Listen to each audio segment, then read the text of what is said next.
hard hands. Why? Because it takes a lot of heart to play this game of golf.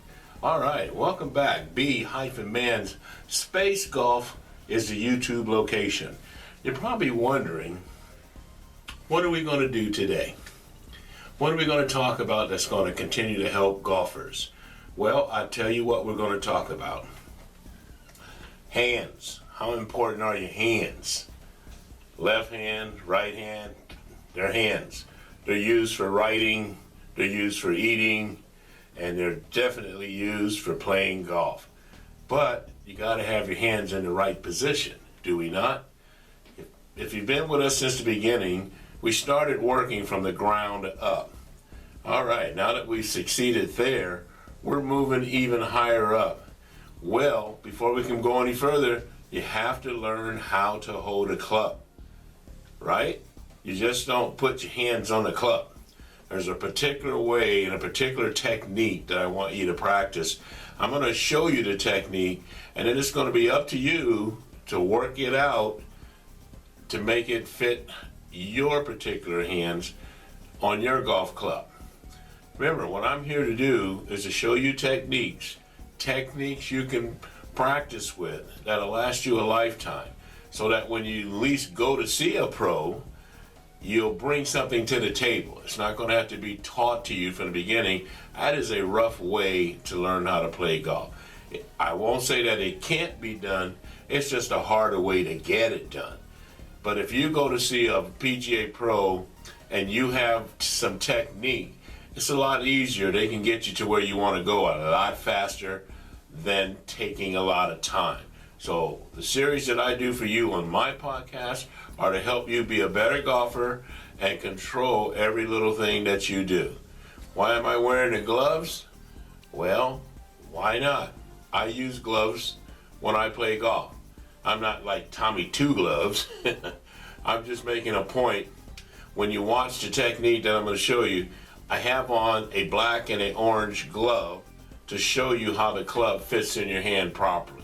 That is the opportunity of a lifetime for you to learn and how to get started. Remember, the B-Man, he's played a lot of golf, a lot of years, and has been trained by PGA professionals.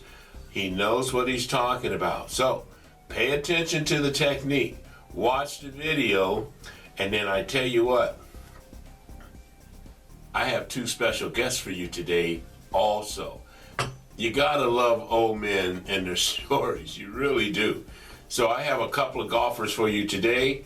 You'll enjoy their conversation just like the other guys, and I hope you learned something from this particular technique with your hands. So sit back, relax, watch the video, and we'll be back.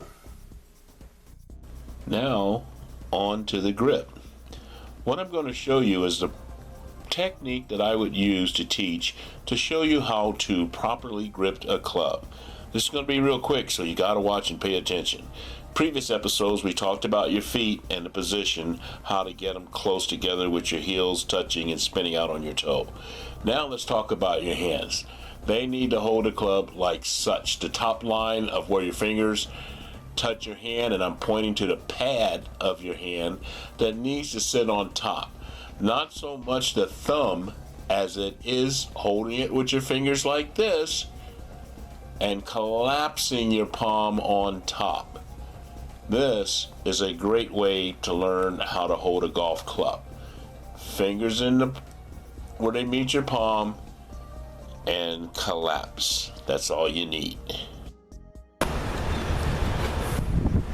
Good afternoon, sports fans. And yes, it's B-Man Space Golf. That is the YouTube station. You know it by now.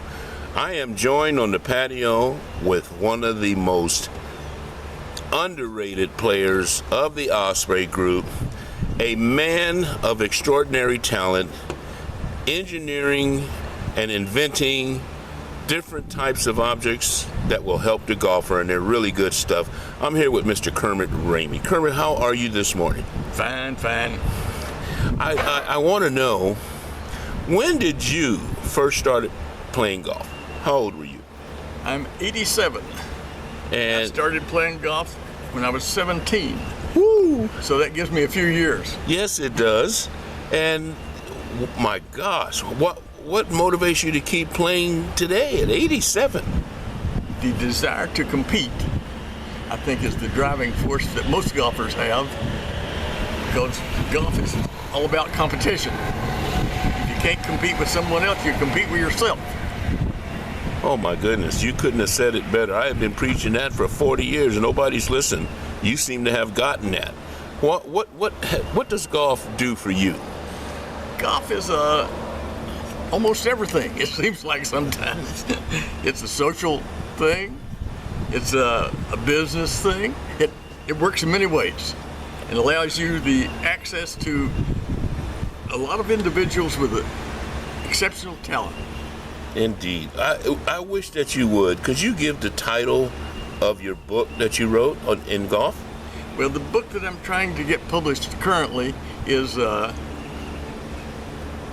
putting, which encompasses about 40 to 50% of the golf game. And Putt with Authority is the name of the book. Putt with Authority, okay. And a putt with authority means you're watching someone, he acts like he knows what he's doing. The ball goes, when the ball leaves the putter, you say, hey, that's going to go in the hole. That's in a putt with authority. Well, I appreciate the photo you gave me. I showed it to my wife and she thought I had perfect form. I had explained to her, no, the face of my putter is wide open. You see the line that Kermit drew? Yes, but what does that mean? It means I can't putt. That's what it means. Nah, you're a pretty good putter. All right. Well, due to you, I'm probably getting a lot better. But thank you so much for that. And we look forward to your book being published, number one, and many, many, many more years for you to continue to play this game. I appreciate your time. Well, thank you very much. You're welcome.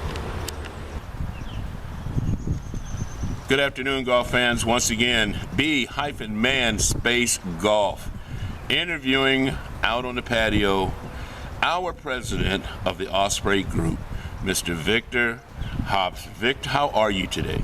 Good, thank you, B-Man. Well, I'm so curious of when did you start playing golf? How old were you? I didn't start till I was about 19 years old. And I actually started playing when I was in the Air Force over in England. And make a long story short, I'm left-handed, but I had to play right-handed because they didn't have any left-handed clubs. All right. That was the beginning. All right. And 19. So all those years, what keeps you keep coming back to playing golf today? I love the game. I enjoy the camaraderie. I like being out with everybody. I like discussing afterwards the game, good, bad, indifferent. It's just fun to me. I try to play 3 times a week, and at age 76, that's going some, but I enjoy every minute of it. So, what, after all these years, has golf meant to Vic? What has golf meant to you? Well, it's an outlet for me. I've always been fairly athletic in my life, and through various injuries and things, I've really come down to the fact that golf's about the last thing I can play at the moment. But I enjoy it, and I don't like doing things I don't enjoy, and I enjoy playing golf. All right. Now, if you had to give the listeners a tip about golf, whether they're beginner, intermediate, or even advanced players, what tip would Vic give to golfers? I would say learn to be a good putter. You can make up a lot of things with a putter on the green, and I think that's key. Once you get putting, I think that helps every part of your game. Wow. Well, once again, sports fans, you heard it from the man, Vic Hobson, 19 to 76 years old, still playing, still going strong. Vic, thank you for your chat. We look forward to comments from people in the peanut gallery. Thank you, B-Man. How exciting was that? I told you, I'm not here to ever disappoint you. There's opportunities for you to learn, which is the most important things. You have to just listen and do. That is what's going to make you better. Our guests were magnificent. They told you things about themselves and how they got started and why they still play golf today. Very enlightening, very enriching. So, until next time, like B-Man always says, putt 'em like you own 'em and rock the baby.